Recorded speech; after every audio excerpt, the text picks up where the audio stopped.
And we're back. Next episode, if you're going to talk about stuff, this is talking about Infinity Train.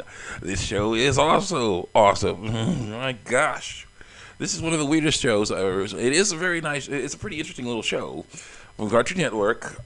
Basically, you play. It's the first season. I'm talking about the first season right now. I'm going to spoiler free as possible. First season. You have Tulip, the redheaded girl on the screen.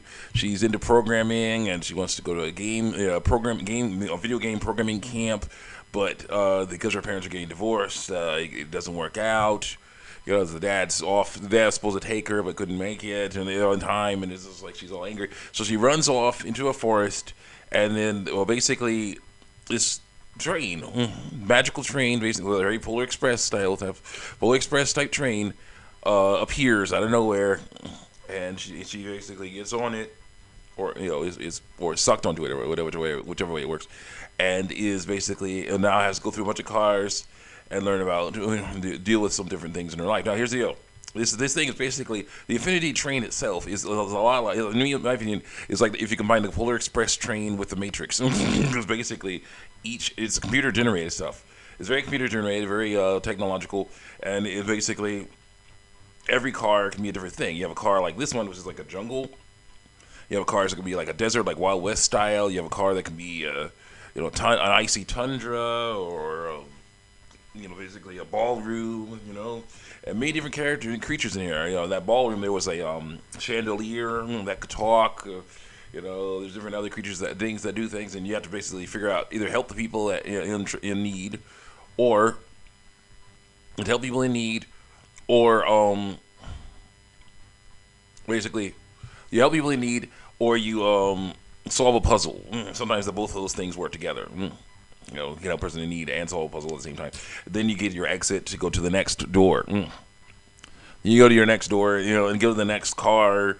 And sometimes characters from different worlds will join you. Join the passenger on the thing. And what happens is, each passenger. Each passenger basically will get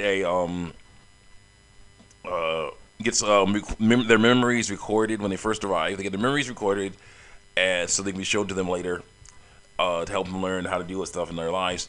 And they get a glowing tattoo of a number on their hand, and that tattoo basically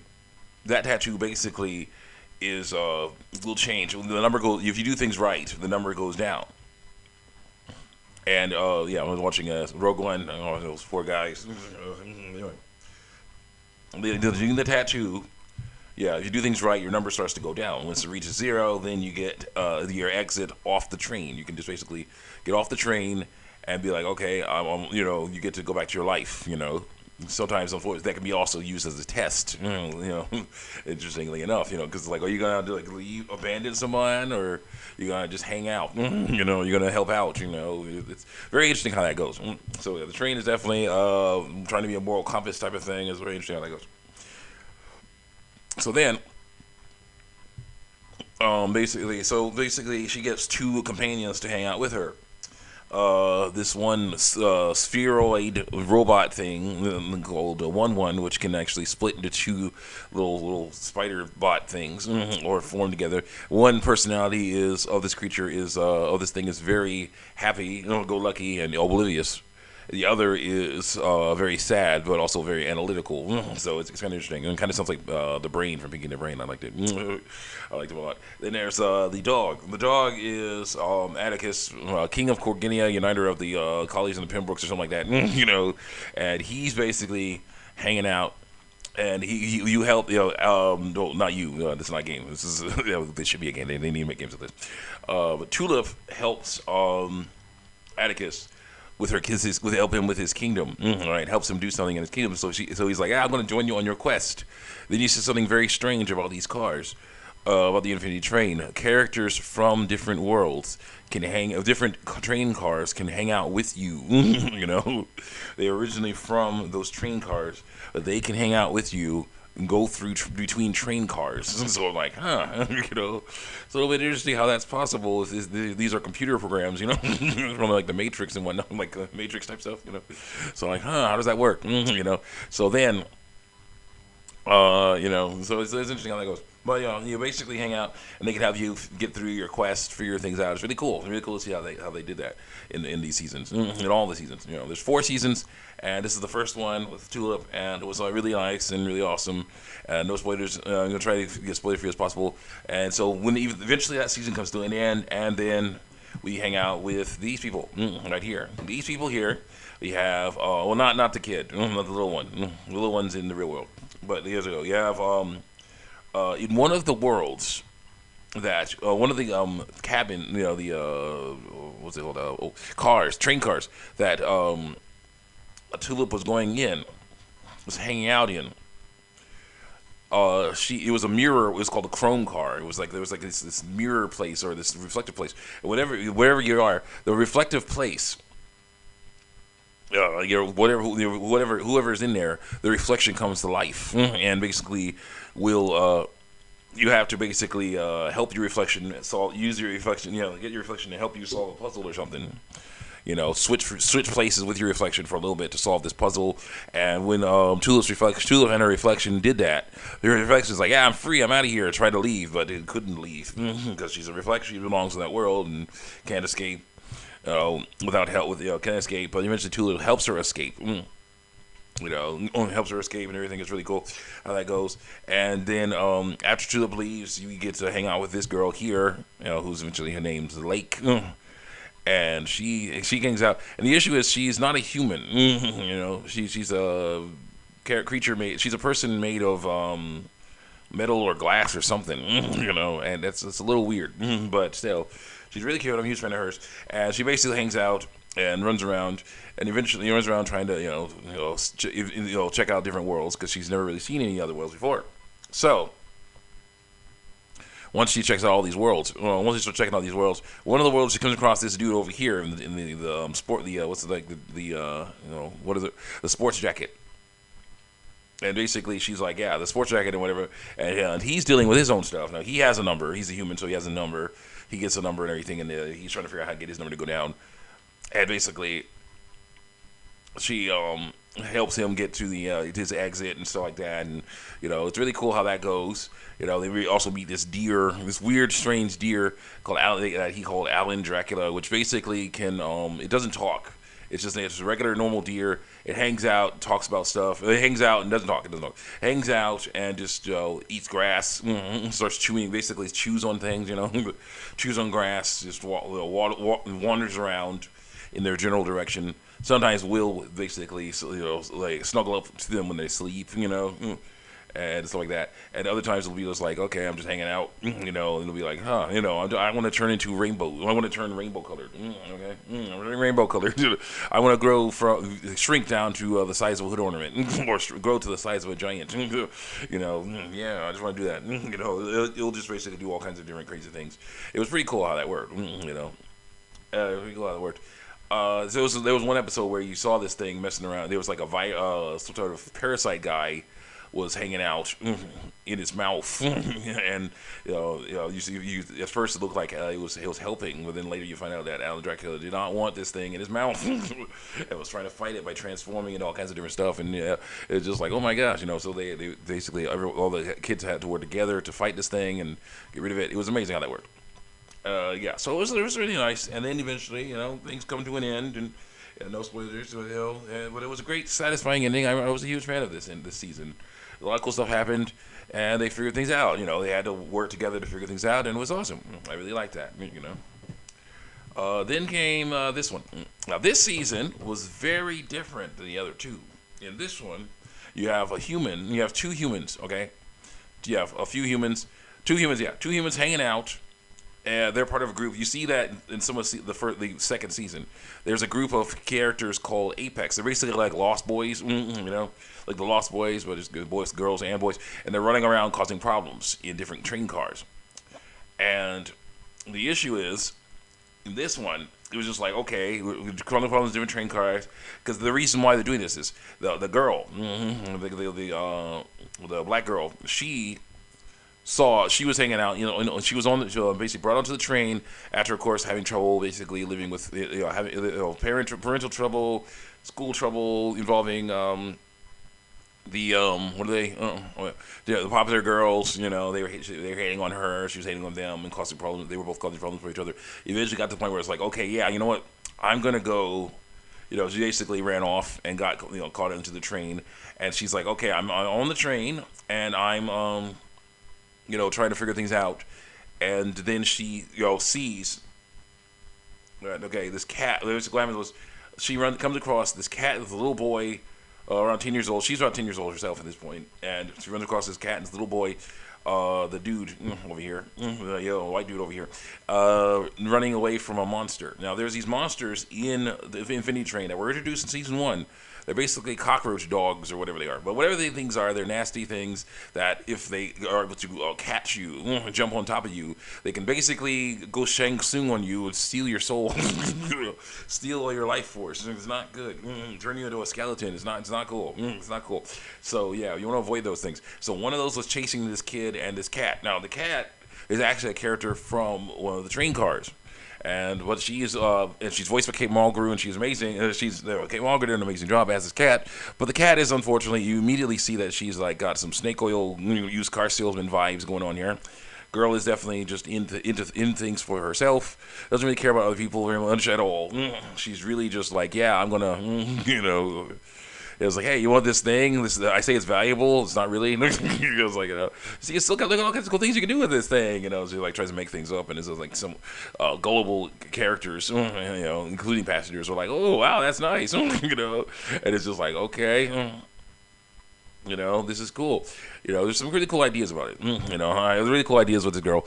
But yeah, one of the things was she was hanging out with this boy, and all of a sudden one of those cockroach dogs came along. All right, cockroach dogs came along, and she's just like, so she and he they both run.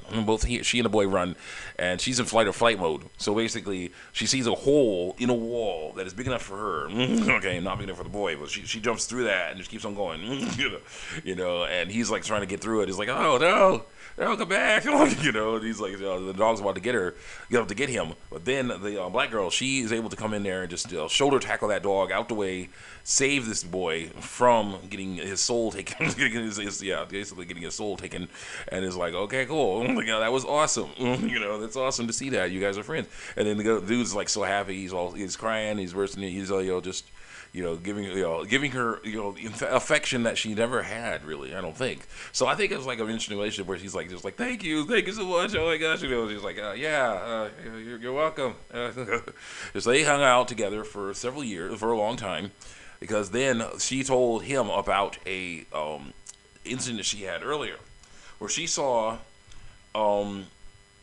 basically this robot looks like Ed 209, all right, hanging out in this one world she went in, one train car she was in, and when its head opened and she saw an arm, a human arm, with like the biggest number, the longest number she's ever seen on this thing, okay, on her arm. So basically, it's like usually the number is on your hand, and it basically you can get up to 3 digits on your hand. But once you started getting, if you do things wrong and keep messing around causing problems, your number gets bigger, okay, and it could start traveling down your arm. Eventually, go over your whole body, okay. It's some crazy stuff. So she sees someone with this crazy giant arm. Crazy arm with all these numbers on it, and thinks that that's what you're supposed to do. That person is the best. It's like the conductor, is the boss, one of the coolest, most awesomest people she's ever seen. She's like, yeah. So basically, she and this dude start finding kids and bringing them into, telling them that they need to hang out with them and cause problems with them. And basically, they would let go. She also, that the Ed 209 creature robot thing had like a red line in front of it, red line, basically, like Knight Rider, the Knight Rider car, like Kit from Knight Rider, on his face. So basically, they're like, okay, let's paint our faces with this red line, so that we could say, yeah, we're part of Apex, yeah, we're part of the thing. We're trying to be like the conductor, yeah, we're trying to be like the best person ever. So they basically go around and cause problems, even for that cat. The cat was like, the cat every now and then will show up as a different character in the story. Kind of again, I think a nod toward the Matrix, because it's like you see a cat, and then you see the same cat walk by again as deja vu. I think it's a glitch in the Matrix, stuff like that. I think it's a nod to that. I don't know if it is, but she was amazing. It was pretty awesome to see her hanging out, doing different things, but then that weren't exactly all swindling. So then it gets to the point where they're basically like causing all kinds of problems. Their numbers are going up, and they're like, "Yeah, this is awesome." And then they're awesome, and they were basically hating on anything that's not a human, not a passenger. They call them nulls because they don't get numbers. Then they run into these two other characters on screen here. You have little girl named Hazel, and this gorilla dude, gorilla person, not dude. And they say it's a girl for some reason. I don't know why. No female features at all. Yeah, I don't know what's going on. Maybe because of course it's a giant gorilla thing with tubas on his arm, on his shoulders, named Tuba, hanging out with this little girl. But I'm like, he obviously sees her as a daughter, nothing else, and it's not nothing. It's like, so why the heck are you being suspicious about this stuff? Why do you do that? What was the point of this? Then and of course, but of course the internet is going to go do whatever they want to do. But this is not the internet. This is not fan art. This is canon. So you can say, yeah, it's a gorilla dude who lost his family, so now Hazel's his new family, basically. Hazel looks like Hazel is this little girl, and they're basically hanging out and hanging out and stuff like that. And I was like, going, yeah, man, there's just so many cool things that could happen here. What if neither of them are passengers? What if they're both nulls? And you have to learn how to do that. And there's just like so many cool things that could happen. And things go certain ways, and I'm like, yes, this is awesome. This is a very different season than the other two. Very different, very crazy, different season. Things go different some ways. I'm like, well, no, I thought we were past this. No, it is just like, oh my gosh, so many crazy things. No spoilers. I'm gonna try to avoid spoilers, but there's like so many different things happening, so many different things going on in this season, that just so many twists and turns. And if someone makes a decision that just is irreversible, like in my opinion, like Kylo Ren's decision to kill his dad, kills Han Solo. So then it's like, yeah, you can never take that back. You can never take that back. You done went so far. You might turn good, at the end, but you did something that you can never take back. Now things will never be the same. You are now stuck. No, I'm not gonna use I try not to cuss, but you're now stuck in this, in a place where you're basically like, yeah, you cannot go back to be the way things were before. You are stuck now. You have to figure out how to do things the way they are now, because you just did something irreversible, So it's just like, oh my gosh, wow, so many different things happened, there, and I'm like, it's so good in this season.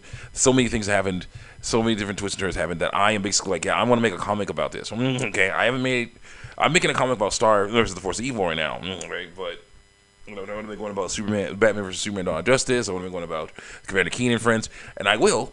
But I really want to make a comic, and Star Wars, and I really want to make a comic about this scenario. There's like several different ways this season could have ended. Of course, there's gonna be spoilers for that, but I'm not going to show spoilers here.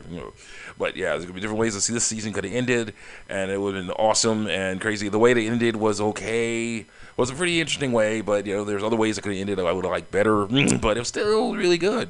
Still a really good season. Still some crazy stuff, and I was a huge fan, and I was just like, oh my gosh, so many cool things. Hazel, you're amazing. Like, you're amazing. White dude, you had amazing moments. Oh my gosh. Tuba, you were amazing too. Tuba, there's so many good things about this season. And then, unfortunately, we get this season right here. This one was the worst, because it was. I was like, okay, start off the season, and they're playing. We see these two guys who, in my opinion, is a little bit like how the Pine, the Pine children. It's like not maybe Mabel and Dipper Pines, but Stan and Stanford Pines basically hung out. Uncle Stan and his brother hung out. Started off as close friend, as brother, basically close friends, all just about brothers. And you see that they have potential. Okay, I'll move this out the way. You see they have potential to be amazing, to do all kinds of cool, awesome stuff, to just hook it up real nice. And basically, but here's the deal. over time, they basically develop different interests, start to split, to grow apart, and eventually gets to the point where they're not really liking each other because it's like, basically the dude with the guitar is like, yeah, I'm gonna join a band, I'm gonna make a band, it's gonna be one of the coolest bands ever, Chicken Choice Judy, it's gonna be awesome, and then other boy is like, yeah, no, I gotta stay the course here, I gotta go to college, gotta figure this other stuff out. I can't be messing around. I can't be messing around. Doing just frivolous things. So they basically are having trouble, getting along, and eventually gets to the point where it's like the dude's trying to makes himself, the dude with the guitar makes himself a one man band that does something that's not the worst band. It's not definitely the most successful band ever, but he is actually making a bit of headway. He does get gigs, and he does get gigs that have sometimes have a favorable reception. So he's like, yeah, but he's missing his friend. And then the other guy is like trying to stay the course, trying to get into college, so prestigious college, so he can make his parents proud, and it's like, but he's like going, man, and whenever he tries to play, he has this weird little thing, this weird synthesizer, calculator thing, that he can basically use it to make noise, like, so it's pretty cheap synthesizer type noises with it, but he can make a tune with it if he wants to, he has a little stylus that he uses on there, and it's really interesting how that goes. But he's basically, when he's playing around with that thing, his parents are like, are you done playing? He was like, when he's playing around with that stuff, he's like, oh, you got done playing with that toy, and you need to work on your studies. He's like, okay, so he puts it away, but keeps it on him, and then, later, you find out. Later, though, they get on the train, and they meet each other for the first time in a few years, and they're still angry at each other because it's like, man, well, come on, man, join my, I need you to join my band. You were awesome, you could be awesome in my band. And he's like, no, I gotta stay the course. You need to start staying the course too. You need to stop messing around with this band business and start trying to do something good for yourself. And he's like, no, this is good for me. So they're arguing, they're arguing there, things like that. All of a sudden, of course, he was about to lock up the fast food restaurant that he was in charge of. He basically was made a manager of this fast food restaurant, Humpty Dumpty themed fast food restaurant. And he's like, okay, he has the keys. He's about to lock up. All right, but then the guy's like, then his friend comes along and grabs those keys. He's like, fine. He's like, oh, I gotta lock up. I gotta get home, get some rest, come back tomorrow, do it again. So he's like, oh, like, are you gonna lock up? How are you gonna do that if you can't have your keys, man? He's like, oh, so no, come on back here with us. So you get chased for a while. Eventually, the train comes by and they get sucked onto it. And then he's like just hanging out with him on the train. It's like they're like all ticked off at each other for at first. They meet this bell, this floating bell thing. Okay, and this floating bell thing is cute. She is cute. I'm a fan of hers. She's very cute, very ditzy, very oblivious to different things like that. She's definitely kind of a fun character, but definitely caused some problems for a lot of different cars. Who again, they can actually come on, it's basically like you start off with these alien things that are basically being forced to evolve and devolve at random by this machine, and eventually they're able to control that machine so they can evolve and devolve themselves whenever they want to. So it's really interesting how that goes. Because it's like you see them start off as lemurs and then become gorillas, and then become like straight up green green alien dudes and then become giant floating eyeballs. I'm like, oh my gosh. I think what this season was doing was being more creative with the side characters than with the main characters. I think that's what's happening, because you just had so many crazy things. You had this giant pig thing and this ceramic butter jar, gravy boat thing or something, gravy boat cow girl hanging out. You had a bouncer in a spacesuit. Oh my gosh, that gave me Studio Killer vibes.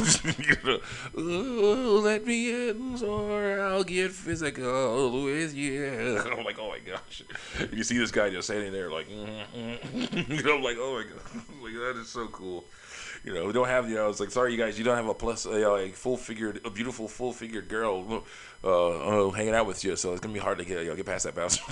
So it was hard for them to do that, but eventually they figured out how to do it. It was awesome. See how they did that, but yeah. But then it's like, okay, this is fun, but there's a problem. Then the Wild West set up, there's like a butterfly, there's like other bugs and things trying to cause problems, and I'm like, okay, this is interesting.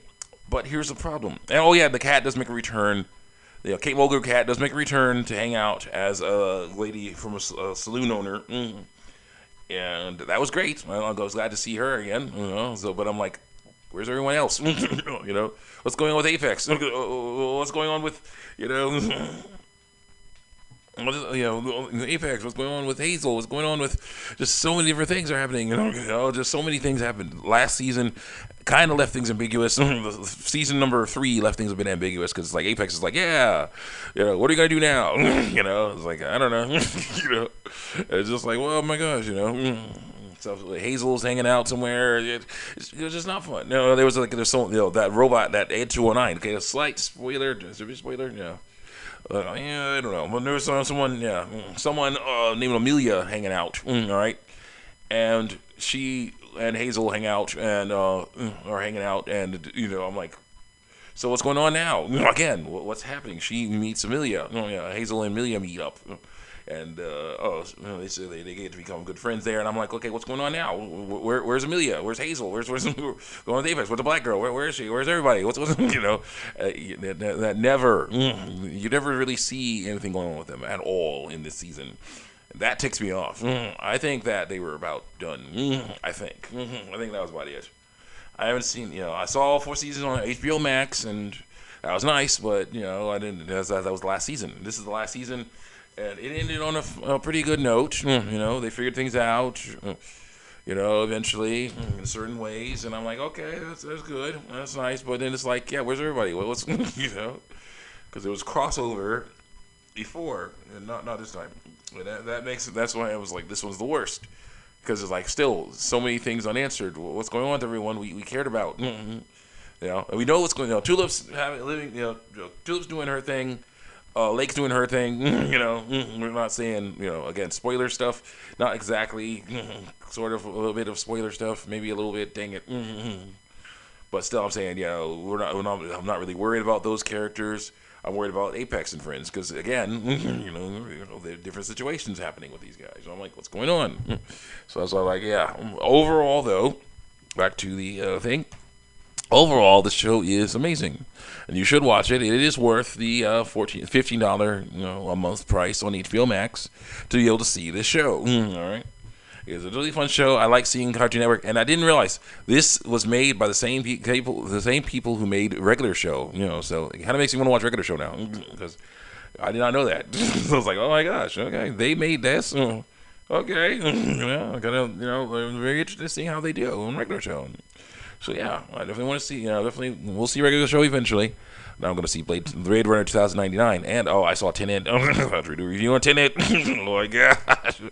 Trying to make it as spoiler free as possible, but yeah, that's awesome. See you guys next time. Check me out on YouTube and DeviantArt. Got things to do. My mom and my brother are at their jobs.